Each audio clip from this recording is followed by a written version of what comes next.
And so if you are looking for a shotgun microphone, a lot of people are going, why do I need a shotgun microphone? But they give you batteries for this, so you will need to pop those batteries in here. And we'll get this back on here. This version here has flash memory, and so you can record audio locally onto this. So what this does is, this is a condenser microphone, but it is considered a shotgun microphone. For instance, a couple of weeks ago, I was at a sales conference and was there to film clients, okay? And from the microphones that come on cameras, for the most part, are just the comes with microphone, meaning like a camera is meant to be a great camera. It may not necessarily have the best microphone. And so what this allows you to do is like basically point your microphone at the source of what you're filming. So you basically put this onto the mount of your camera and come out of this right here into the mic input of your camera.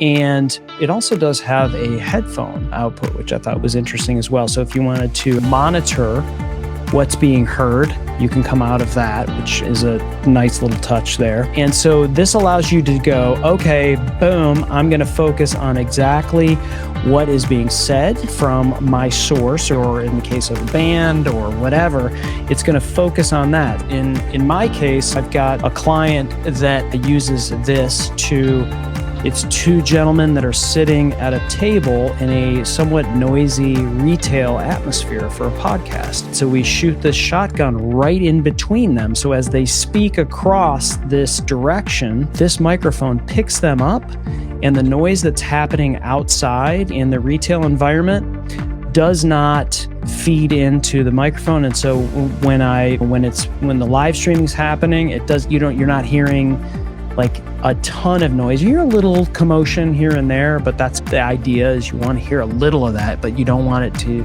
interfere with the actual podcast. And then when I pull that audio down and I create a podcast from it, you still can utilize the sound and it doesn't interfere with that. So that's what a shotgun mic will do, is really focus on it. So Jim, you and I, we use this to mount it on our cameras. And if we're going to do a product video and we want to have our hands free, or we want to be able to film us putting together, you can put this right on top of the camera and not have to worry about your sound, because you've got it focused on where you're doing whatever you're doing. And this sound is, again, paramount. Even on video, your sound, your audio needs to be together, because people are just going to tune out unless you. And I've got the one that's slightly different. You've got the one that's got flash on it, right? Yeah, this has got flash memory on it. Mine does not. And so that's the big difference and it's a question of, do you need that? But this one, as you can see, little Chris had that on the back. This also does require a battery. It does have a AA, I believe it is. And you have two, right? Yep, AA. Yep. Yeah, but yeah, you mount it on top.